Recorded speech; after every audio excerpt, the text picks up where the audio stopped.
Hello everyone, welcome back to your favourite Farmer Minds YouTube channel. So guys, आज फिर एक बहुत अच्छी खुशखबरी के साथ हम यहाँ पर आए हैं। जैसा कि आप यहाँ ऊपर स्क्रीन पर देख सकते हैं, मैंने ओपन किया है आज एम्स। मतलब मैंने एम्स ओपन नहीं किया है, एम्स का पेज ओपन किया है। सो यस, खुशखबरी is again from AIIMS, which is AIIMS CRE, common recruitment examination, जिसका नोटिस अभी जनवरी में निकला था, फरवरी में उसका एग्जाम हुआ था। एंड 6 महीने बाद ही आपको एम्स की तरफ से फिर से एक बहुत बड़ी बल्क वैकेंसी जो है वो देखने को मिल रही है। सो आप सभी लोग एम्स का जो प्रोफाइल है उस पर आएंगे। यहाँ पर ये जो रिक्रूटमेंट वाला ऑप्शन है, इस पर क्लिक करना है। यहाँ पर आपको ये देखने मिल जाएगा कॉमन रिक्रूटमेंट एग्जामिनेशन। यहाँ पर देखो लाइव एडवर्टाइजमेंट लाल कलर का ऐसा जगमग जगमग हो रहा है ना, इस पर क्लिक करो। दो चीजें आएंगी, एम्स सीआरई 2024, जो जनवरी में नोटिस निकला था जिसका एग्जाम फेब में हुआ था, वो एम्स सीआरई 2024 था। अब जो आपका एग्जाम निकला है, जिसका आज ही नोटिस रिलीज किया गया है एम्स की तरफ से, दैट इज एम्स सीआरई 2025। सो आप इस पे क्लिक करो, एम्स सीआरई 2025। यहाँ पर हम व्यू डिटेल करेंगे। ओके, सो यहाँ एडवर्टाइजमेंट में आप क्लिक करो। देखो अप्लाई कैसे करना है, ये सारी बातें जो है हम वो करेंगे इन द नेक्स्ट वीडियो। आज का जो ये वीडियो है, ये आपको इन्फॉर्मेशन देने के लिए है दैट एम्स ने फिर से अपना जो है वैकेंसी रिलीज किया है फॉर द पैरामेडिकल कोर्सेज। ठीक है, सो एमसीआरई का ये नोटिफिकेशन है। इसका जो फॉर्म फिलिंग है, एडवर्टाइजमेंट कब अपलोड हुई, 12/7/2025, और क्लोज कब होगा, 31 जुलाई, है ना। 12 जुलाई को ये स्टार्ट हुआ, 31 को क्लोज होगा। Date of status of application form for acceptance to appear in the examination, 7/8/2025, मतलब 7 ऑगस्ट। देखो, अगर किसी ने जनवरी में ये एग्जाम दिया होगा, इसको मैं थोड़ा सा जूम कर लेता हूँ, सॉरी।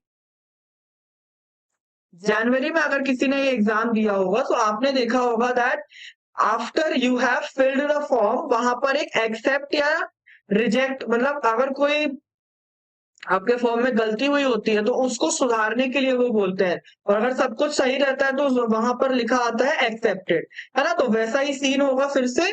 आपका जो एक्सेप्टेंस है वो आपको पता चल जाएगा 7 अगस्त तक।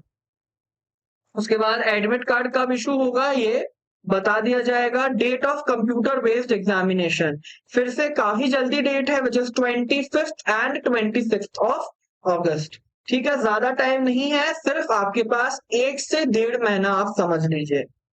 पूरा 1.5 महीना भी नहीं बोलेंगे हम, we can say around 40 days you have for the exam. जिसने अच्छे से अपनी प्रिपरेशन करी है उसके लिए ये टाइम कोई बहुत कम नहीं है, जो रेगुलरली पढ़ता जा रहा था फॉर देम। लेकिन जिसने पढ़ना छोड़ दिया था, वो भाई फिर से अपने लाइन पर आ जाओ, है ना, बिकॉज डेट फिर से रिलीज हो चुकी है ऑफ द एग्जामिनेशन। ठीक है, सो कहाँ क्या और कितने पोस्ट हैं, एप्लीकेशन फीस क्या है, कैसा है, वो सब हम जानते हैं। सो धीरे धीरे हम आगे बढ़ेंगे यहाँ पर। तो ये सारे एम्स में आपको और ईएसआईसी में आपको जो है रिक्रूटमेंट देखने को मिलेंगे। वैसा ही सेम प्रोसेस होगा जैसे लास्ट ईयर हुआ था। कंप्यूटर बेस्ड एप्लीकेशन रहेगा, सॉरी, कंप्यूटर बेस्ड टेस्ट रहेगा। फिर आपको अपना जो चॉइस वगैरह है वो फिल करना रहेगा बाद में। ठीक है, एक्सपीरियंस सर्टिफिकेट, अगर आप किसी भी गवर्नमेंट इंस्टीट्यूट में अभी काम करते हैं, then you have to fill up the experience certificate and no objection certificate as well. ठीक है, एज रिलैक्सेशन यहाँ पर दिया हुआ है।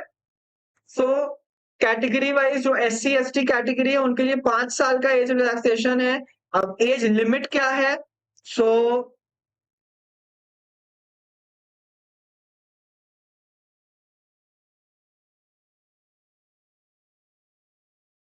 आई थिंक जो एज लिमिट है वो स्पेशल जो पोस्ट है उसमें पर्टिकुलरली एज लिमिट दी हुई है। ठीक है, उसके साथ जो रिलैक्सेशन रहेगा वो यहाँ पर मेंशन्ड है। For SC ST it is 5 years, OBC 3 years, physically disabled 10 years। ठीक है, जो भी एक्स सर्विसमैन वगैरह है उनके लिए है। सेंट्रल गवर्नमेंट एम्प्लॉयज है ग्रुप सी पोस्ट वाले, central government, civilian employees, general unreserved, ये जो सारा कुछ है ये एज रिलैक्सेशन है। अब एज क्राइटेरिया क्या होगा वो हम नीचे देखेंगे। जो इंडिविजुअल पोस्ट है ना उनके लिए अलग अलग एज क्राइटेरिया रहेगा। ओके, अब देख लो एक चीज यहाँ पर कंफ्यूजन होता है, ओबीसी एनसीएल सर्टिफिकेट। ओबीसी का जो सर्टिफिकेट रहना चाहिए वो किस तरीके से रहना चाहिए उसका सारा कुछ यहाँ पर दिया हुआ है। ठीक है, वैलिड कास्ट सर्टिफिकेट जो है वो आपके डिपार्टमेंट से रिलीज होना चाहिए। ये सारी चीजें यहाँ पर दी हुई हैं। ठीक है, फाइनेंशियल ईयर जो है वो 2025 2026 का कंसीडर किया जाएगा जो इनकम सर्टिफिकेट के बेसिस पे है। जो ईडब्ल्यूएस सर्टिफिकेट है, तो जो ईडब्ल्यूएस वाले वैकेंसी है तो आपका ईडब्ल्यूएस सर्टिफिकेट जो फॉर्मेट दिया है वैसा ही, कब से कब तक, 1/4/2025 से 31/7/2025 के बीच की डेट में आपका ईडब्ल्यूएस सर्टिफिकेट रहना चाहिए। ठीक है, make this very clear, clearly mentioned है ये। ओके, तो ये सब कुछ पिछले बार के जैसा ही है। अब आइए हम देख लेते हैं fees. Again same fees structure है। जनरल एंड ओबीसी कैंडिडेट्स के लिए 3000 rupees, ST SC and EWS के लिए 2400 रुपीज। ओके, एंड जो पर्सन विद डिसेबिलिटी है उनके लिए फीस नहीं लगेगा। डेट ऑफ एग्जामिनेशन दिया है 25 एंड 26 ऑफ अगस्त, टेंटेटिव। थोड़ा बहुत चेंज भी हो सकता है जो आपको बता दिया जाएगा अगर चेंज होते हैं तो। Okay, computer based examination same, 100 MCQs रहेंगे, +4 for the positive and -1 for the negative. अगर सही आंसर करोगे तो 4 नंबर, गलत किया तो -1 हो जाएगा। ठीक है, 20 MCQ will be based on general knowledge, aptitude, knowledge of computer and 80 MCQ will be on the respective subject. ठीक है, तो ये सारी चीजें जो है वो दी हुई हैं। अब हम देख लेते हैं कि फार्मासिस्ट की वैकेंसी किस नंबर पर आपको मिलेगी। ये देखो 12 नंबर पर है। देखो 11 पे भी यहाँ फार्मासिस्ट एलोपैथिक है, लेकिन यहाँ पर कोई ये ओटी टेक्नीशियन की वैकेंसी है, इसमें फार्मासिस्ट की कोई वैकेंसी नहीं है। जो फार्मासिस्ट की वैकेंसी है for allopathic, it is at number 12, pharmacist grade 2, dispensing attendant, pharma chemist, chemical examiner, pharmacist या एलोपैथिक फार्मासिस्ट, इन सारे नाम से आपकी वैकेंसी मिलेगी। ठीक है, फार्मेसी में। इसके अलावा आयुर्वेदिक फार्मासिस्ट की और होम्योपैथिक फार्मासिस्ट की भी वैकेंसी है। तो अगर आप होम्योपैथिक फार्मासिस्ट हो या आयुर्वेदिक फार्मासिस्ट हो तो आपके लिए भी वैकेंसीज रिलीज हुई है, तो आप उसका डिटेल चेक कर सकते हैं। अब हम डायरेक्टली आ जाते हैं नीचे एंड अब देखते हैं कि फार्मासिस्ट की वैकेंसी कहाँ कहाँ पर है एंड कितनी है। उसके लिए क्वालिफिकेशन क्या रहेगी, एज क्राइटेरिया क्या रहेगा, ये जो सारी चीजें हैं ये यहाँ पर नीचे टेबल में दी हुई है। ओके, सो वैसे पिछले बार के अपेक्षा the number of vacancies I think बढ़ी है। तो आइए हम देखते हैं इसको। तो सबसे पहले एम्स ऋषिकेश। सी एज ग्रुप क्या, एज लिमिट क्या है, बिटवीन 21 to 27 ईयर्स। अब जो एम्स वाले हैं, अब एक चीज ध्यान से सुनना, काफी सारे लोगों को एलिजिबिलिटी में या क्वालिफिकेशन में कंफ्यूजन हुआ था। कुछ लोग बोल रहे थे कि भाई हमने तो डिग्री भी करी है तो क्या हम डिप्लोमा वाली जगह एलिजिबल नहीं है। तो यहाँ पर जहां क्लियरली मेंशन्ड है डिप्लोमा, वहां सिर्फ और सिर्फ डिप्लोमा वाले लोग एलिजिबल रहेंगे। वहां पर डिग्री वालों को मतलब एलिजिबिलिटी नहीं मिलेगी। सेम प्रोसेस जो है वो लास्ट टाइम भी हुआ था, जब जनवरी फरवरी के टाइम पे एग्जाम हुआ था तब भी सेम सिचुएशन अकर हुई थी। तो ध्यान से इस चीज को देखना, कहां पर डिप्लोमा है कहां पर डिग्री है। सो एम्स ऋषिकेश पे लेवल जो है वो 5 रहेगा। पे लेवल 5 मतलब क्या होता है, 28,000 या 29,000 आपका बेसिक पे होता है। ठीक है, so diploma in pharmacy from a recognised institute should be a registered pharmacist. हाँ, एक चीज ध्यान रखना, बिफोर यू पीपल अप्लाई आपके पास आपका फार्मासिस्ट का रजिस्ट्रेशन होना चाहिए। ठीक है, इस चीज पे प्लीज कंफ्यूज मत होना कि हमारा रजिस्ट्रेशन अभी नहीं आया है, हमने अभी 4th ईयर का एग्जाम दिया है या हमारा रिजल्ट अवेटिंग में है तो क्या हम अप्लाई कर सकते हैं। By the time you apply in this form, या तो आपको ऑनलाइन रजिस्ट्रेशन के लिए अप्लाई कर देना है या फिर आपका रजिस्ट्रेशन हो जाना चाहिए, आपके पास रजिस्ट्रेशन सर्टिफिकेट रह जाना चाहिए कि हमको भाई ये रजिस्ट्रेशन सर्टिफिकेट है, ये हमको एप्लीकेशन डेट से पहले मतलब 31 जुलाई से पहले मिल चुका है। या फिर अगर नहीं मिला है तो आप 31 जुलाई से पहले अप्लाई कर सकते हो अपने रजिस्ट्रेशन के लिए। ठीक है, कि आपके पास कम से कम एक प्रूफ रहेगा, क्योंकि आप अप्लाई करोगे तो आपको एक रिसीट मिलेगी, रिसीट से आपके पास एक प्रूफ रहेगा that we have applied for the registration. Due to official procedures हमारा रजिस्ट्रेशन आने में टाइम लग गया, लेकिन हमने भाई टाइम से अप्लाई कर दिया था बिफोर फिलिंग द फॉर्म। ठीक है, इस चीज पे ध्यान रखना। ओके, अब फिर डिजायरेबल एक्सपीरियंस इन मैन, देखो experience is not compulsory but desirable. अगर आपके पास एक्सपीरियंस होगा और आपके मार्क्स भी अच्छे आए हैं तो फिर आपको प्रेफर किया जाएगा। Okay, next is dispensing attendance in AIIMS Patna, age 21 to 27 years. Pay level, इसका जो पे लेवल है वो 25,000, बेसिक पे है वो 25,500 रहेगा। ठीक है, because its pay level is 4। Diploma in pharmacy from a recognised university और रजिस्टर्ड फार्मासिस्ट होना चाहिए। नेक्स्ट जो है ये लेडी हार्डनेस मेडिकल कॉलेज में है, 18 to 25 years, 12th pass with science subject, diploma and registered pharmacist. AIIMS Bhopal में है, डिप्लोमा अगेन, रजिस्टर्ड फार्मासिस्ट। फिर AIIMS Bathinda same criteria, AIIMS Jammu same criteria, AIIMS Mangalagiri same criteria. Next अब आ जाओ Jawaharlal Nehru institute of post graduate medical education and research, जिसको हम बोलते हैं जिपमर। जिपमर कहां पर है? पौंडीचेरी में है। Age limit is up to 30 years, 30 साल तक के अगर आप हो तो जिपमर में आप अप्लाई कर सकते हो। नाउ जिपमर का जो क्राइटेरिया है वो क्या है? डिग्री इन फार्मेसी, डिग्री वाले एलिजिबल हैं, विथ 1 ईयर ऑफ एक्सपीरियंस। ये दोनों चीजें मांगी जाएगी, degree with 1 year of experience, कम से कम आपको 1 साल का एक्सपीरियंस होना चाहिए। और अगर आप डिप्लोमा हो तो कम से कम 2 साल का एक्सपीरियंस, डिप्लोमा है तो फिर कम से कम 2 साल का एक्सपीरियंस रहना चाहिए। और रजिस्टर्ड फार्मासिस्ट तो डेफिनेटली हर किसी को होना चाहिए। ठीक है, तो इसमें ध्यान देना, अगर डिग्री है तो 1 साल का एक्सपीरियंस, यहां पर एक्सपीरियंस में डिजायरेबल नहीं लिखा है, यहां पर एक्सपीरियंस कंपलसरी है। जो ऊपर देखो एक्सपीरियंस में क्या लिखा है? डिजायरेबल। ठीक है, लेकिन यहां पर एक्सपीरियंस जो है जिपमर के लिए कंपलसरी है। नेक्स्ट इज जिपमर एनएम में जो वैकेंसी है which is degree in pharmacy experience 1 year, diploma in pharmacy experience 2 year, फिर रजिस्टर्ड फार्मासिस्ट। नेक्स्ट आ जाओ एम्स देवगढ़, again diploma, registered pharmacist, desirable experience. Gorakhpur में डिप्लोमा रहना चाहिए, रजिस्टर्ड फार्मासिस्ट। अब आ जाते हैं हम ईएसआईसी, ईएसआईसी आंध्र प्रदेश।